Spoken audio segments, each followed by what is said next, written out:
Економските оператори да работат најдосна до 23 часот, освен доставата, јавниот превоз да биде исполнет најмногу до 50% и јавната администрација да работи во смени, редуцирано со ротација или со работа од дома, се новите мерки кои денеска ги усвои владата на предлог на Комисијата за заразни болести, но за да стапат на сила, овие мерки исто како и оние освоени пред една недела за носење на маски на отворено, забрана за групирање по 22 часот и забрана за не повеќе од 4 гости во домашни услови, треба да бидат усвоени од пратениците во собранието, но до денеска до нив не е стигната ниту една од мерките.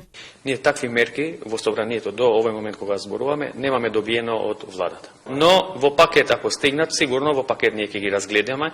Јас одмах штом стигнат предлог мерките од владата, нормално кога ќе поминат мислам кога председателот ќе ги стави на дневен ред, јас одмah после сум задолжен да свикам Комисијата за здравство.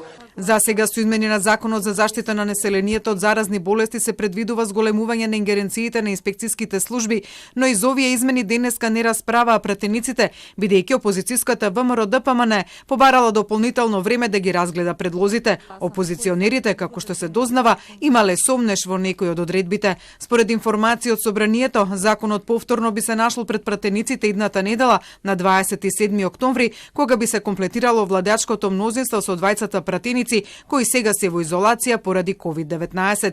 Од опозицијската ВМРО-ДПМН претходно најавија дека на координација на пратеничката група ќе ги разгледуваат предложените мерки од Комисијата за заразни болести, без да кажат дали предложените мерки, кои веќе и се познати на јавноста, за нив се прифатливи. И додека од собранието информациите се дека мерките се уште не се стигнати до нив, министерот за здравство Венко Филипче денеска побара од собранието итно да ги донесе новите мерки. Тој вели дека веќе нема време за одлагање, бидејќи состојбата со вирусот е сериозна. Пратениците да покажат одговорност и што поскоро едногласно да се изгласат двата пакети на мерки за заштита на населението и спречување на понатамошно ширење на вирусот. Барам сите сложно да испратиме порака на единство околу важноста за почитување на мерките. Тие се целосно издржани, базирани на анализите на Институтот за јавно здравје и на меѓународните искуства. Исти или слични мерки во моментот веќе се на сила во сите европски држави. Инаку засега нема информации кога владата ќе ги достави до собранието мерките кои ги усвои минатиот вторник, но и денешните.